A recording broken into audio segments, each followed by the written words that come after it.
Hello दोस्तों, welcome to my channel.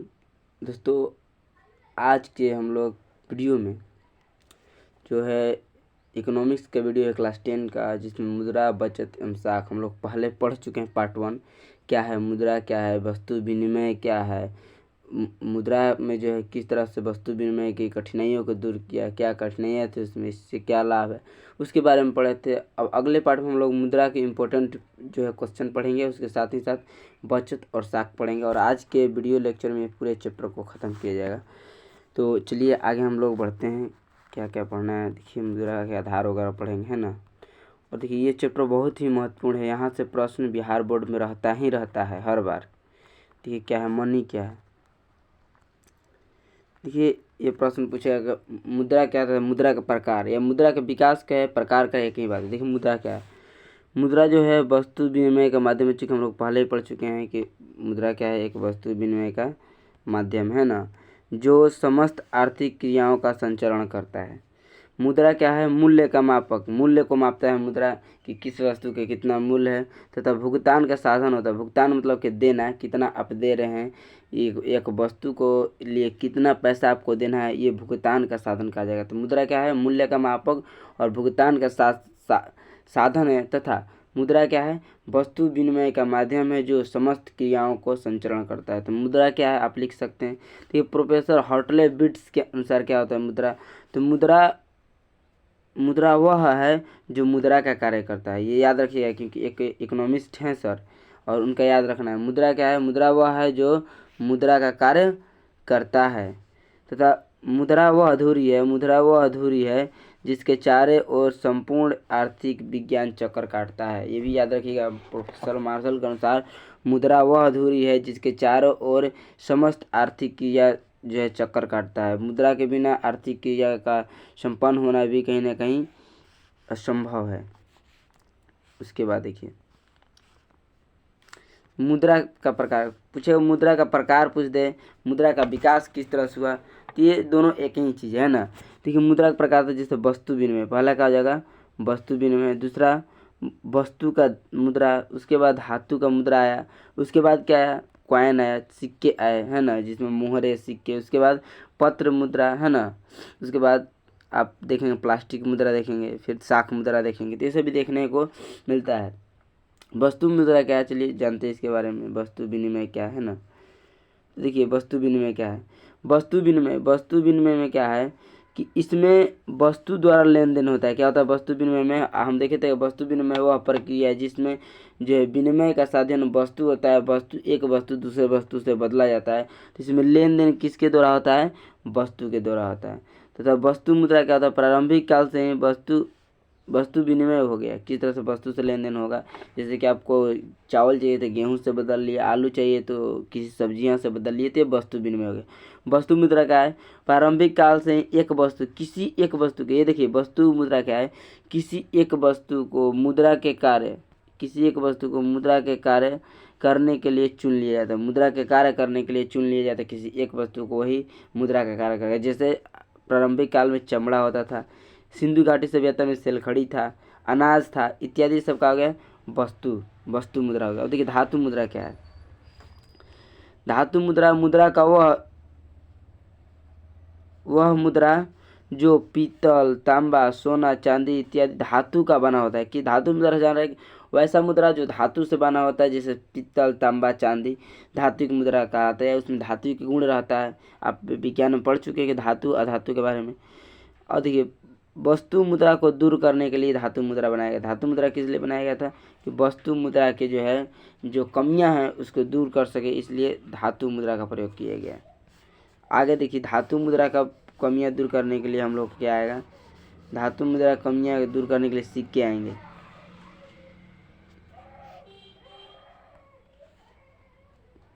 देखिए धातु मुद्रा की कठिनाइयों को दूर करने के लिए सिक्का का प्रयोग किया जाता है। जैसे सोना, चांदी आदि द्वारा वस्तु का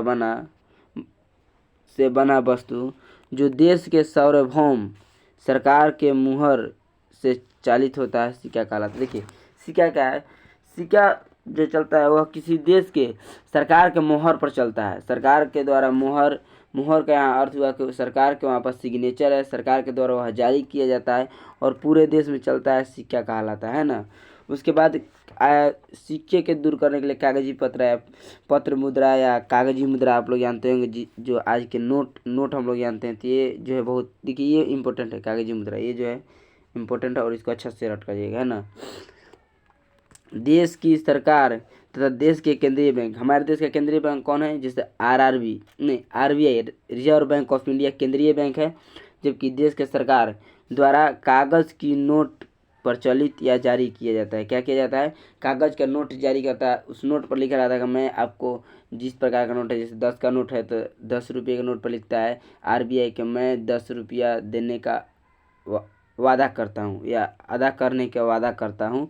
तो ये क्या हो गया, देश एक क्या करता है, इसको आरबीआई या देश के जो है केंद्रीय बैंक या देश की सरकार जारी करता है ना। उसे पत्र मुद्रा या कागजी मुद्रा कहते हैं। इस तरह पत्र मुद्रा को कागजी मुद्रा क्यों कहते हैं, क्योंकि पत्र मुद्रा कागज़ से बना होता है, इसलिए इसे कागजी मुद्रा भी कहा जाता है।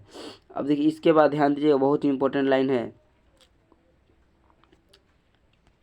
देखिए बोलता है कि 1 रुपये का कागजी नोट एवं सिक्का वित्त मंत्रालय द्वारा जारी किया जाता है। एकदम इम्पोर्टेंट मार लीजिएगा, 1 रुपये का नोट और कागजी सिक्का किसके द्वारा जारी किया जाता है, तो वित्त मंत्रालय के द्वारा। 1 रुपया या एक कागजी नोट यदि आ रहा है वो तो वित्त मंत्रालय द्वारा होगा।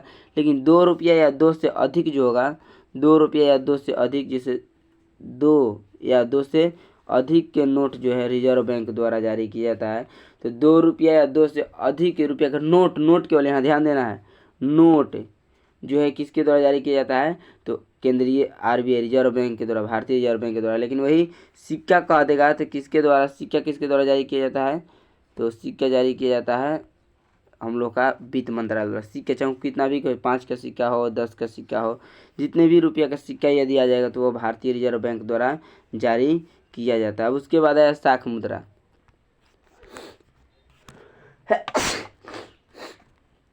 आधुनिक समय में चेक आप समझ रहे हैं, हुंडी समझ रहे हैं, आदि विभिन्न साख पत्रों के द्वारा मुद्रा का कार्य करता है।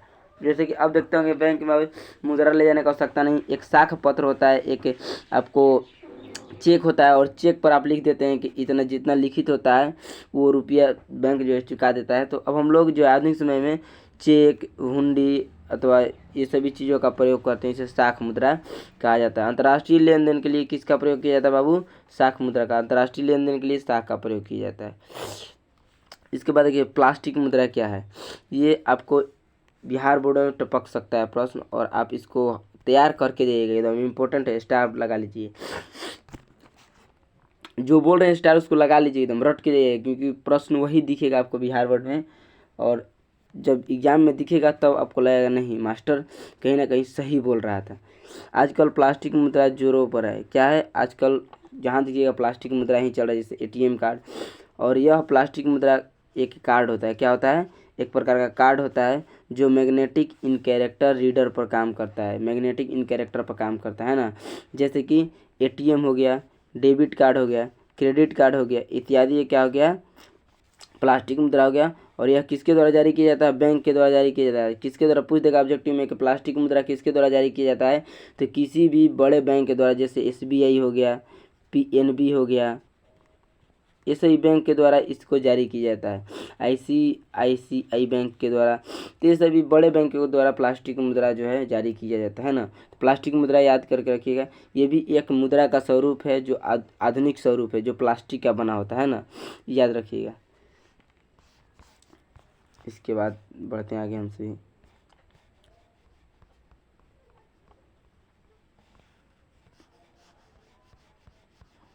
चाहिए एटीएम क्या है, इसको भी एकदम इम्पोर्टेंट में लगा लीजिएगा, ठीक है। एटीएम क्या है, इसको बहुत ही ज़्यादा इम्पोर्टेंट में लगा लीजिएगा। एटीएम क्या है, इसको इम्पोर्टेंट में लगा लीजिएगा, बहुत ज़्यादा इम्पोर्टेंट है। एटीएम का पूर्ण रूप क्या होता है, ऑटोमेटिक टेलर मशीन, मतलब स्वचालित टेलर मशीन। ये क्या है, एटीएम का है एक प्लास्टिक मुद्रा का रूप है, चूँकि जानते हैं प्लास्टिक मुद्रा प्लास्टिक का बना होता है, यह क्या है, प्लास्टिक मुद्रा का रूप है एटीएम, ठीक ना। और यह कार्ड बड़े बड़े व्यावसायिक बैंकों द्वारा जारी किए जाते हैं। किसके द्वारा, बैंक एटीएम किसके द्वारा जारी किया जाता है, बैंक के द्वारा, जैसे SBI bank, ICICI bank, Indian bank, bank of India bank है ना, तो इन द्वारा बड़े बड़े बैंकों के द्वारा जारी किया जाता है। इस कार्ड में एक गुप्त नंबर होता है जिसके डालने के फलस्वरूप डालने के बाद क्या होता है, पैसा निकलता है। और एटीएम का एक और लाइन यहाँ पर जोड़ लीजिए, एटीएम जो है 24 आवर बैंकिंग सुविधा प्रदान करता है। एटीएम का है 24 घंटा बैंकिंग सुविधा प्रदान करता है। तो एटीएम का आप याद रखिए, पूछे एटीएम क्या है तो आप लिखिएगा एटीएम एक प्लास्टिक मुद्रा का रूप है जिसका पूर्ण रूप ऑटोमेटिक टेलर मशीन होता है। यह 24 आवर 24 घंटा बैंकिंग सेवा प्रदान करता है। यह कार्ड बड़े बड़े व्यावसायिक बैंकों द्वारा जारी किया जाता है जैसे SBI, ICICI bank, Indian bank. तो इस तरह से आप उत्तर को लिख सकते हैं। और यह आपको 2 नंबर में पूछ सकता है, या 2 नंबर में पूछेगा या 4 नंबर में पूछेगा, है ना। उसके बाद पूछेगा मुद्रा का आर्थिक महत्व, ये भी बहुत ज़्यादा इंपॉर्टेंट है, इसको भी आप रट कर ही जाइएगा। स्टार लगा लीजिए, 2-3 स्टार लगा लीजिए जितना आपको लगा सकते हैं ना, क्योंकि बहुत ज़्यादा इंपॉर्टेंट यह प्रश्न है। मुद्रा का आर्थिक महत्व क्या है, तो मुद्रा जो है आर्थिक व्यवस्था में मुद्रा काफ़ी ही महत्व है। हम लोग आज के आर्थिक व्यवस्था में जो भी आर्थिक क्रियाकलाप करते हैं उसमें मुद्रा का बहुत ही बड़ा योगदान है। आप जा सकते हैं बाज़ार में तो बिना रुपये के कोई आप आर्थिक क्रिया नहीं कर सकते हैं, मतलब कि नहीं कुछ चीज़ खरीद सकते हैं, नहीं कुछ चीज़ बेच सकते हैं। तो मुद्रा का बहुत बड़ा योगदान है, चाहे वो कुछ वस्तु का बेचे ही क्यों नहीं।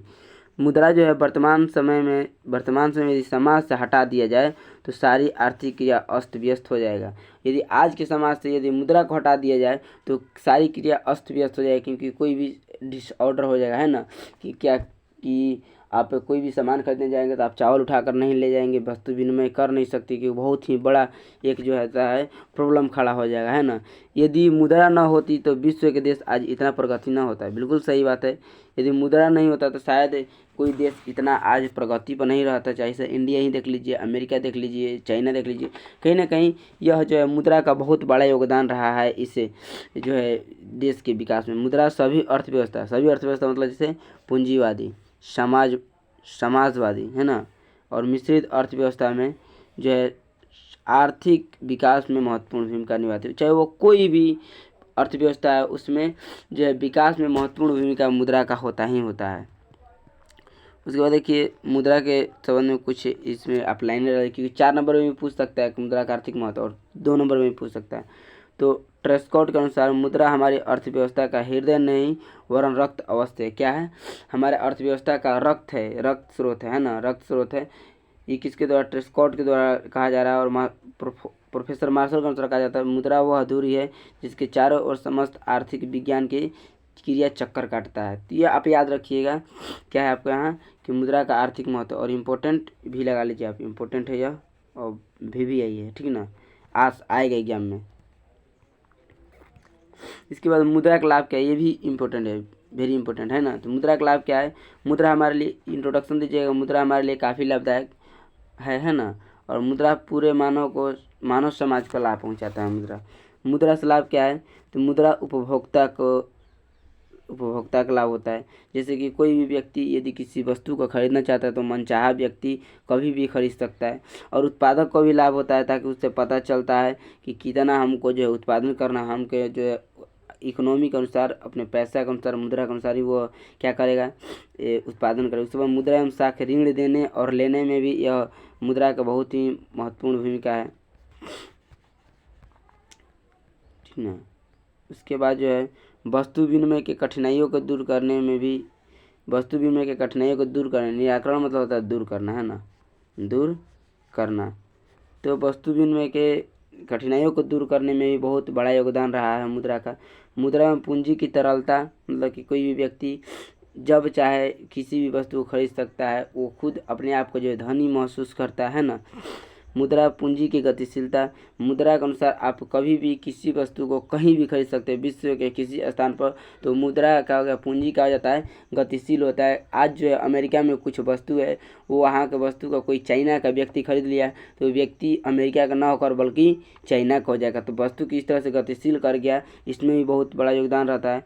मुद्रा पूंजी निर्माण में, जैसे कि आपके पास पैसा है तो आप किसी को दे दीजिएगा तो उससे क्या आएगा, तो राजस्व टैक्स आएगा या उससे ब्याज आएगा, और ब्याज वो क्या करेगा, पूंजी आपको निर्माण करेगा। मुद्रा का आर्थिक प्रगति, मुद्रा से जो है आर्थिक प्रगति होता है ना। आप जान रहे बड़े आपके पास पैसा है तो आप कहीं इन्वेस्ट कर दिए तो उससे क्या आ जाएगा, आपके पास आर्थिक पैसा आ जाएगा, रुपया आ जाएगा, है ना। और मुद्रा जो है बड़े पैमाने पर उद्योग, मुद्रा से बड़े पैमाने पर उद्योग भी लगाया जा सकता है ना। और मुद्रा के लिए सामाजिक कार्य के लिए भी किया जा सकता है। देखिए बहुत ज़्यादा इसका लाभ है, लेकिन आपको 4-5 इंपॉर्टेंट याद रखना है। तो आपको लिखना है मुद्रा से आर्थिक प्रगति, ये भी याद रख लीजिएगा। 9 नंबर मुद्रा बड़े पैमाने पर उद्योग और मुद्रा के सामाजिक कल्याण। उसके बाद वस्तु विनिमय की कठिनाइयों को दूर करने में सहायक है। और एक और यहाँ से जो है आप याद रखिएगा, यहाँ से आपको याद रखना है कि मुद्रा जो उपभोक्ता को लाभ देता है ना, उपभोक्ता को लाभ तथा उत्पादक को लाभ। ये 4-5 पॉइंट जो है अच्छा से याद रखिएगा, और ये आएगा तो आपको वहाँ पर लिख रहेगा। आप 4 नंबर पूछ सकते हैं मुद्रा क्या है, तो मुद्रा का लाभ को बताएं, है ना। या आपको पूछ सकता है, ये पूछ सकता है कि मुद्रा का आर्थिक महत्व बताएं। अब हम लोग पढ़ते हैं सेविंग क्या है, ये भी आपको इम्पोर्टेंट है। जितने भी इस चैप्टर में है ये सही प्रश्न, बहुत इंपॉर्टेंट प्रश्न ही बता रहे हैं आपको। सेविंग क्या है, बचत। बचत मतलब कि आप कितना बचा रहे हैं, उसी का कहेंगे हम सब बचत कहेंगे, बचत कहेंगे। देखिए आय और उपभोग के अंतर, उपभोग मतलब कि खर्च, आय और खर्च के अंतर को क्या कहते हैं हम लोग, बचत कहते हैं। बचत बराबर क्या होता है, आय माइनस खर्च। मतलब कि बचत है किसे, आपने 1 महीना में आपने 10 रुपया कमाया और 10 रुपया में आपने 6 रुपया खर्च कर दिया, तो खर्च के अलावे कितना बचा आपके पास, तो 4 रुपया बचा, तो 4 रुपये का हो जाएगा आपका सेविंग हो जाएगा, है ना।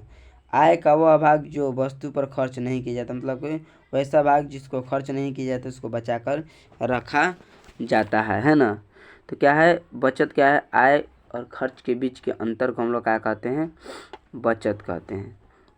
बचत 2 प्रकार का होता है ना। बचत कितने प्रकार का होता है, बचत कितने प्रकार का होता है बहू, 2 प्रकार का। नगद बचत, नगद बचत मतलब कैश बचत, कैश मतलब कि मुद्रा का संचय इसमें होता है ना। कैश बचत क्या है, वैसा बचत जिसमें केवल मुद्रा का संचय किया जाता है।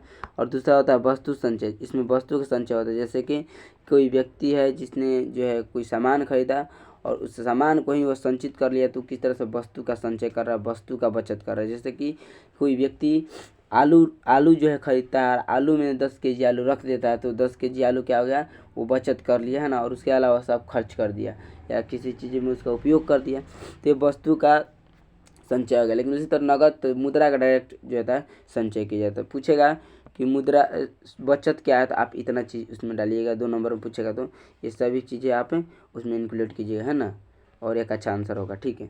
चलिए इसके बाद आगे बढ़ते हैं।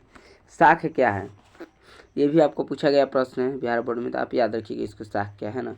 साख एक ऐसा विनिमय का माध्यम है, विनिमय मतलब कि वस्तुओं का आदान प्रदान का माध्यम है, जो एक निश्चित अवधि में भुगतान करने के बाद पूरा हो जाता है। साख क्या है, साख मतलब आप समझिए ऋण। ऋण ऋण एक ऐसा विनिमय का कार्य होता है कि एक निश्चित अवधि के लिए, एक निश्चित समय के लिए कोई व्यक्ति ऋण देता है। कोई व्यक्ति किसी को यदि दे रहा है पूंजी, तो एक निश्चित समय के लिए हम इतना दिनों में लौटा देंगे, तब कोई व्यक्ति देता है ना। साख का अर्थ होता है विश्वास या भरोसा, है ना। साख का मतलब ऋण आप दे रहे हैं तो किसी पर विश्वास है, किसी पर भरोसा है तभी दे सकते हैं, नहीं तो क्या पता वो व्यक्ति आपके ऋण को लेकर भाग जाए, जो आपने उसको पैसा दिया है वो पैसा लेकर भाग जाए तो नहीं दे सकते। इसलिए विश्वास और भरोसे पर ही साख दिया जाता है। साख का मतलब होता है ऋण देना और लौटाने की क्षमता से विश्वास होता है। ऋण का मतलब होता है कि ऋण देना, है ना। ऋण मतलब कि आपको किसी को उधार दे रहे हैं और उसके लौटाने की क्षमता से आपको उस पर विश्वास होता है। आप उसी को जो है कोई पैसा देना चाहेंगे, उधार देना चाहेंगे, जो वो आपको पैसा लौटा दे, आपको उस पर विश्वास हो तभी देंगे। अब जब जानते हैं कि वो पैसा लेकर भाग जाएगा, तो फिर तो कोई व्यक्ति उसको ऋण नहीं देगा। इसमें जो था साख में कितने पक्ष होते हैं, 2 पक्ष होते हैं। एक ऋणदाता, ऋणदाता वैसा होता है जो ऋण दे रहा है, और ऋणी मतलब जो ऋण लेता है उसको हम लोग ऋणी कहते हैं ना। चलिए इसके बाद लास्ट, हाँ देखिए साख का मुख्य आधार क्या होता है। ऑब्जेक्टिव में पूछा जाता है साख का आधार क्या होता है। पहला विश्वास, दूसरा ऋण की अवधि, तीसरा क्या हो जाएगा आपको चरित्र, चुकाने की क्षमता। तो ये पूछा गया ऑब्जेक्टिव में, विश्वास और चुकाने की क्षमता दोनों दिया था, और ए और बी दोनों दिया था, तो ए और बी ऑप्शन लगा सकते हैं ना। पूंजी और संपत्ति के आधार पर आप मुख्य आधार साख आपका ऋण किसको देना चाहेंगे, जिस पर विश्वास हो, उसका चरित्र भी ठीक ठाक हो, चुकाने की क्षमता रखता हो कि नहीं ऋण लिया तो पिछले बार चुका देगा या चुका सकता है। नहीं तो आप देखिएगा उसकी पूंजी कितनी है, उसके पास संपत्ति कितनी है, उसके आधार पर आप उसको ऋण दीजिएगा। या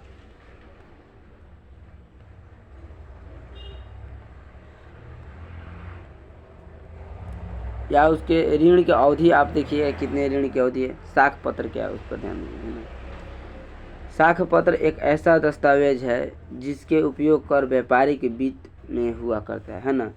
मतलब कि साख एक ऐसा पत्र जिसके व्यापारी के वित्त मतलब कि व्यापार करने के लिए जिसका उपयोग होता है, जो आमतौर पर अपरिवर्तनीय भुगतान को मुहैया करता है। जैसे कि देखिए साख पत्र मतलब कि जैसे चेक समझ सकते हैं, एक व्यापारी के वित्त में हुआ करता है, मैंने व्यापार आप उससे कर सकते हैं ना। और व्यापारिक वित्त मतलब व्यापार करने के लिए पैसा का आदान प्रदान कर सकते हैं, जो आमतौर पर अपरिवर्तनीय भुगतान मुहैया कराता है। मतलब कि वैसा भुगतान जो अपरिवर्तनीय रहे, जैसे कि आपने चेक पर एक बार जितना लिख दिया उतना ही पैसा आपको मुहैया होगा, आपको मिलता है ना। तो ये क्या हो गया, साख पत्र एक अपरिवर्तनीय भुगतान है। भुगतान मतलब कि जारी करना, देना है ना। तो आप अपरिवर्तनीय भुगतान ही देता है।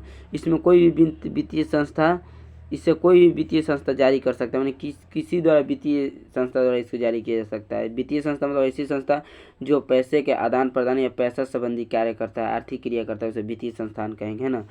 साख पत्र के आधार पर ऋण का आदान प्रदान भी होता है। जैसे कि कोई व्यक्ति किसी को ऋण भी दे सकता है साख के आधार, जैसे चेक पर दे दिया कि इतना लाख लिख कर दे दिया कि ये आपको हमने क्या किया कि ऋण दे दिया, आपको उधार दे दिया। साख पत्र के कई प्रकार थे, जैसे चेक हो गया, विनिमय बिल हो गया, बैंक ड्राफ्ट हो गया, हुंडी हो गया, यात्री चेक हो गया, प्रतिज्ञा हो गया। तो आप इसमें दो याद रखिएगा, चेक और बैंक ड्राफ्ट, क्योंकि पूछा जा सकता है कभी कभी, इम्पोर्टेंट है ना। चलिए क्या है चेक, क्या है चेक के बारे में हम जानते हैं। सबसे प्रचलित साख पत्र है ये, क्या है, सबसे प्रचलित साख पत्रों में चेक है। जैसे चेक जो है एक प्रकार से लिखित आदेश होता है। क्या होता है, एक लिखित आदेश होता है जो बैंक में रुपये जमा करने वाला बैंक को आदेश देता है। जैसे कि आप हैं और आप जो बैंक में आपके पास पैसा है, तो आप एक चेक लिख कर दीजिएगा उस बैंक को, तो आप मतलब आदेश दे रहे हैं बैंक को कि ये चेक पर आप लिख दिए कि इतना 1000 रुपया आपको इसको दे देना है। तो जो भी व्यक्ति जाएगा तो आप बैंक को आदेश दे दिए कि इतना रुपया इस व्यक्ति को देना है चेक के माध्यम से। तो ये व्यक्ति जो जितना लिखित रकम होता है उसे दे देता है, और इसे क्या कहते हैं, चेक कहते हैं। अब दूसरा आएगा बैंक ड्राफ्ट। क्या है बैंक ड्राफ्ट, देखिए एक बैंक दूसरे बैंक को जो है ये आदेश देता है ना। बैंक ड्राफ्ट वह पत्र है जिसके द्वारा जो अपनी शाखा या अन्य बैंक, जो छोटा शाखा को या अन्य बैंक को एक लिखित रकम देता है, एक लिखित रकम देता है उस व्यक्ति को दे दी जाए। मतलब एक आदेश देता है कि जो लिखित जो है पैसा है वो किसी व्यक्ति को दे दिया जाए, वो चाहे वो अपनी छोटे शाखा को कहे या अन्य बैंक में। तो चेक से क्या होता है, जो बैंक होता है आप उसी बैंक में जाकर निकाल सकते हैं, लेकिन बैंक ड्राफ्ट से आप एक बैंक से अन्य बैंक में भी जाकर उस पैसे को निकाल सकते हैं, चूँकि बैंक का मामला है ना। चलिए इसके बाद बैंक ड्राफ्ट द्वारा कम खर्च में रुपया को एक जगह से दूसरी जगह भेजा जा सकता है, इसके फायदा है। और बैंक ड्राफ्ट देसी और विदेशी दोनों हो सकते हैं, एक देशी भी हो सकता है और विदेशी भी हो सकता है। ऐसा ये जो है ड्राफ्ट जो केवल देश में ही चले, और ऐसा ड्राफ्ट जो अन्य देश में भी चले, है ना। तो देशी और विदेशी दोनों हो सकते हैं। चलिए आज का जो है आपका चैप्टर समाप्त हुआ है ना। और इसमें जितने प्रश्न हैं सबको आप अच्छे से कीजिएगा, है ना। आप बहुत ही इम्पोर्टेंट प्रश्न जो है उस सबको कर लीजिएगा। और ये आपको इकोनॉमी का लगभग 3 चैप्टर ख़त्म है, और शायद 6 वीडियो बनेगा इकोनॉमी के लिए। तो 6 वीडियो देख लीजिएगा, मेरा उम्मीद है ना। हम उम्मीद करते हैं कि प्रश्न जो है बिहार बोर्ड में यहीं से रहेंगे, और आपको बार बार इसको रिवीजन करना है, इसको ही पढ़ना है, इम्पोर्टेंट प्रश्न है ना। चलिए यदि वीडियो अच्छा लगा हो तो लाइक कीजिए, शेयर कीजिए, सब्सक्राइब कीजिए, है ना, और कमेंट कीजिए। Thank you so much.